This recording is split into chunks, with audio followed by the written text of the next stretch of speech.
हाँ तो हेलो दोस्तों, मैं लक्ष्मण यादव आप सभी का एलिक्स टीचिंग क्लास में स्वागत करता हूँ। तो आइए आज हम देखेंगे फिर से जीके क्वेश्चन। ठीक है, इसमें मतलब अगले वीडियो में हमने देखा था कि विज्ञान के क्वेश्चन देखे थे, इसमें जीके क्वेश्चन देखेंगे। ठीक है, तो स्टार्ट करते हैं।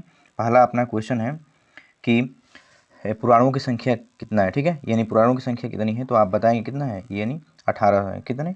18। जबकि आपसे पूछ लिया था वेदों की संख्या कितना है, तो वेदों की संख्या कितना है, तो 4 बताएंगे सबसे। ठीक है, वेदों की संख्या कितनी है, 4। चलते हैं अगले क्वेश्चन पे। अगला क्वेश्चन है दूसरा नंबर, किस वेद में गायत्री मंत्र का उल्लेख है, यानी किस वेद में गायत्री मंत्र का उल्लेख है, तो आप बताएंगे किसका, ये इसका आंसर हो जाएगा ऋग्वेद। कौन सा वेद में, तो ऋग्वेद में ही गायत्री मंत्र का उल्लेख है। वेदों की संख्या 4 है। अगर पूछ लेते जादू टोना किस में, तो आप बताएंगे किस में, यानी अथर्ववेद में। ठीक है, ये जबकि आपसे पूछ लिया जाए कि संगीत का मतलब किस वेद में उल्लेख है, तो आप बताएंगे किस में, सामवेद में। ठीक है, ये गौतम बुद्ध का जन्म कहाँ पर हुआ था। ठीक है, ये अगला क्वेश्चन है, गौतम बुद्ध का जन्म कहाँ पे हुआ था, तो लुम्बिनी में। कहाँ पे हुआ था, लुम्बिनी में बताएंगे। ठीक है, ये कपिलवस्तु लुम्बिनी में यानी नेपाल में पड़ता है। 563 ईसा पूर्व में हुआ था उनका जन्म। कहाँ पे, किस सन में हुआ था, तो आप बताएंगे 563 ईसा पूर्व में हुआ था। ठीक है, ये चलते हैं अगले क्वेश्चन पे। चौथा क्वेश्चन है कि चीनी यात्री फाहियान किसके शासनकाल में भारत आया। ठीक है, तो चंद्रगुप्त विक्रमादित्य के शासनकाल में भारत आया। ठीक है, ये चलते हैं 5 नंबर क्वेश्चन है, किस मुगल बादशाह की मृत्यु सीढ़ियों के गिरने के कारण हुई थी। ठीक है, ये बहुत बेहतर क्वेश्चन है। किस मुगल बादशाह की मृत्यु सीढ़ियों से गिरने के कारण हुई थी, तो हुमायूं था। हुमायूं की ही मृत्यु होता है, यानी बाबर के पुत्र था, इसी की मृत्यु होती है। ठीक है, ये मुगल वंश में थे। ठीक है, ये चलते हैं अगले क्वेश्चन, यानी अगला नंबर क्वेश्चन है ये 6 नंबर क्वेश्चन, भारत में सबसे पहले तोप खाने का प्रयोग किसने किया था। हाँ, भारत में सबसे पहले तोप खाने का प्रयोग कौन किया था, तो बाबर ने किया था। ठीक है, बाबर। अगर पूछ दिया जाए कि बाबर ने कितने युद्ध लड़े थे भारत में, तो आप बताएंगे 4। ठीक है, पानीपत का प्रथम युद्ध भी लड़ा था इसमें 1526 में। ये चलते हैं अगले क्वेश्चन पे। 7 नंबर क्वेश्चन है, अंग्रेजों ने ईस्ट इंडिया कंपनी की स्थापना किस सन में की थी। ठीक है, ये किस सन में की थी, कीजिए हो गया, नहीं है किस थी, की थी, ये होना चाहिए। तो आंसर है इसका 1600 ईस्वी में किया था। ठीक है, ये किए थे। अगला है, अंग्रेजों अपनी पहली फैक्ट्री ने मैंने फैक्ट्री कहाँ पे लगाई थी। ठीक है, तो सूरत में लगाई थी, सन 1612 ईस्वी में लगाए थे सूरत में। ठीक है, ये चलते हैं अगले क्वेश्चन पे। अगला क्वेश्चन है, बंगाल विभाजन किसके शासनकाल में हुआ था, तो इसका करेक्ट आंसर लॉर्ड कर्जन के शासनकाल में हुआ था। किस सन में पूछा जाएगा, तो आप बताएंगे 1905 में। ठीक है, ये अगला 10 नंबर क्वेश्चन है, वास्को डी गामा किस देश का मूल निवासी था। ठीक है, यानी किस देश के रहने वाला था वास्को डी गामा, तो आप बताएंगे पुर्तगाल का। इन्होंने ही भारत की खोज किया था, यानी आपसे पूछ लिया कि भारत की खोज किसने किया था, तो आप बताएंगे वास्को डी गामा। किस सन में, तो 1498 में। ठीक है, ये हालांकि अमेरिका की खोज किस में हुआ था, 1492, उसको भी याद रखिएगा। 1492 क्या है, अमेरिका का। ठीक है, कोलंबस ने किया था। इसका आंसर में कोलंबस, जबकि इसका करेक्ट आंसर होगा पुर्तगाल के निवासी थे। ठीक है, चलते हैं अगले क्वेश्चन में। 11 नंबर क्वेश्चन ये है कि शेर ए पंजाब किनका उपनाम है। ठीक है, ये तो इनका उपनाम है, लाला लाजपत राय को कहा जाता है शेर ए पंजाब के नाम से। ठीक है, ये 12 नंबर क्वेश्चन है, पूना पैक्ट किस के बीच हुआ था, यानी महात्मा गांधी और अम्बेडकर के बीच हुआ था पूना पैक्ट। ठीक, चलते हैं अगले क्वेश्चन पे। अगला 13 नंबर क्वेश्चन है, 1857 की क्रांति की शुरुआत कहाँ से हुई थी, यानी आप बताएंगे, तो इसका करेक्ट आंसर हो जाएगा मेरठ से। जबकि अगर पूछ लिया जाए आपसे कि 1857 की क्रांति यानी 10 मई, ये भी याद रखिएगा, 10 मई 1857 को स्टार्ट हुआ था ये क्रांति, कहाँ से, तो मेरठ से याद रखिएगा।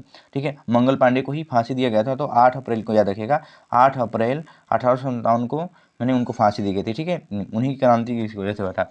अगला है क्वेश्चन 14 नंबर कि गदर पार्टी का गठन किसने किया था, तो लाला हरदयाल ने किया था गदर पार्टी की स्थापना।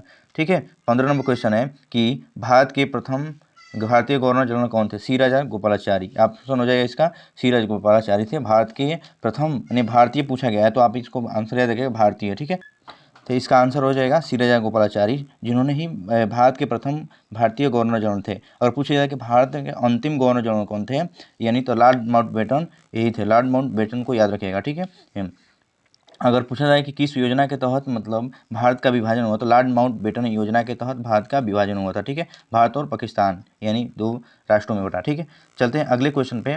अगला अपना क्वेश्चन है 16 नंबर, सबसे चमकीला ग्रह कौन सा है। ठीक है, तो इसका करेक्ट आंसर हो जाएगा शुक्र को सबसे चमकीला ग्रह कहा जाता है। हालांकि इसके पूछ लिया जाए कि शुक्र के कितने उपग्रह हैं, तो एक भी नहीं, बुध और शुक्र के एक भी उपग्रह नहीं है। जबकि अगर पृथ्वी पूछा जाए तो कितना है, एक है, उसका नाम है चंद्रमा। ठीक है, ये पृथ्वी का निकटतम तारा कौन सा है, तो प्रोक्सिमा सेंचुरी जो है ये सबसे निकटतम तारा है पृथ्वी से। ठीक है, पास में।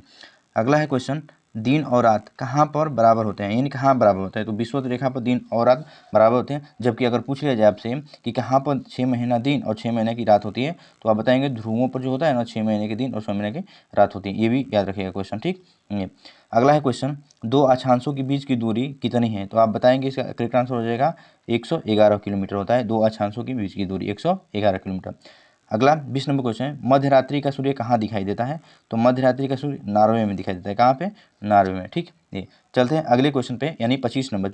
20 नंबर हो गया क्वेश्चन। हाँ, वीडियो आपको अच्छा लगे तो लाइक भी करिए, हमें अपने दोस्तों के साथ शेयर भी करिए। ठीक है, चलते हैं 5 नंबर क्वेश्चन, विश्व का सबसे गहरी झील कौन सी है, यानी 21 नंबर क्वेश्चन है, विश्व की सबसे गहरी झील, तो इसका आंसर हो जाएगा बैकाल झील जो है ये कहाँ पे पाई जाती है, तो रूस में है। ठीक है, ये भी याद रखिएगा।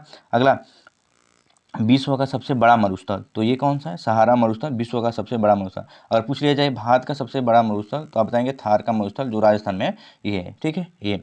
अगला 23 नंबर क्वेश्चन है, विश्व में केले का सबसे ज़्यादा उत्पादन करने वाला देश कौन सा है, तो भारत है। कौन है, भारत। ठीक, ये। अगला, क्षेत्रफल की दृष्टि से सबसे बड़ा राज्य कौन सा है, तो कौन सा है, राजस्थान। जबकि भारत का सबसे पूछा गया। ठीक है, ये। जबकि गोवा सबसे छोटा राज्य। ठीक है, ये भी याद रखिएगा क्षेत्रफल की दृष्टि से। ठीक, ये। अगला है, विश्व में सूती वस्त्र की राजधानी किसे कहा जाता है, यानी भारत में सूती वस्त्र की राजधानी किसे कहा जाता है, तो मुंबई को कहा जाता है। किसको, मुंबई को कहा जाता है। ठीक है, चलते हैं 25 नंबर क्वेश्चन हो गया। चलते हैं 26 नंबर क्वेश्चन पे, यानी 26 नंबर यहाँ पे है। ठीक, 26 नंबर ये क्वेश्चन है, भारत में कौन सी नदी डेल्टा का निर्माण नहीं करती, यानी डेल्टा नहीं बनाती हैं। ठीक है, तो नर्मदा और ताप्ती जो दो नदियाँ हैं ये डेल्टा का निर्माण नहीं करती हैं। ठीक है, ये। 27 नंबर क्वेश्चन है, भारत की सबसे बड़ी कृत्रिम झील, यानी मानव द्वारा निर्मित झील को पूछा गया है। ठीक है, ये तो कौन से, गोविंद बल्लभ पंत, ये है यूपी में, इसी में पाया जाता है। अगर आपसे पूछ लिया जाए कि उत्तर प्रदेश के प्रथम, ठीक है, उत्तर प्रदेश के प्रथम मुख्यमंत्री कौन थे, तो गोविंद बल्लभ पंत है। ठीक है, अगला क्वेश्चन है, द्वितीय पंचवर्षीय योजना में किस पर बल दिया गया था। ठीक है, ये तो इसका आंसर हो जाए उद्योग पे। जबकि अगर आपसे पूछ लिया जाए कि पहली पंचवर्षीय योजना में किस पे बल दिया गया था, तो उस पर दिया गया कृषि में। पहली पंचवर्षीय योजना पर किस पे बल दिया गया था, तो कृषि पे। ये भी हमने बताया अगले वीडियो में, आप देखिएगा इसको। ठीक है, ये नहीं देखे होंगे तो देख लीजिएगा। अगला है 29 नंबर क्वेश्चन, 1 रुपये के नोट पर किसका हस्ताक्षर होता है, तो 1 रुपये के नोट पर वित्त सचिव का हस्ताक्षर होता है। जबकि 1 रुपये से अधिक के नोट पर किसका हस्ताक्षर होता है, तो ये भी याद रखिएगा आरबीआई के गवर्नर जो होते हैं ना, उनका 1 रुपये से अधिक के नोट, जैसे 5 रुपये हो गया, 10 रुपया, 20 रुपये, यानी 500, 2000, जितनी भी नोटें होती हैं इन पर किसका हस्ताक्षर होता है, तो आप बताएं किसका, तो आरबीआई के गवर्नर का। ठीक, ये। अगला आज का लास्ट क्वेश्चन है कि कितने वर्ष तक के बच्चों को निःशुल्क शिक्षा का अनिवार्य किया गया है, ठीक मैंने गई थी, तो आप याद रखिएगा इसका आंसर हो जाए 6 से 14 वर्ष के बच्चों को निःशुल्क शिक्षा देने का ये है रहता है। अगर ये आपको वीडियो अच्छा लगे तो लाइक करें, सब्सक्राइब करें और हमारे अपने दोस्तों के साथ शेयर भी करें। मिलते हैं बहुत जल्दी अगले वीडियो में।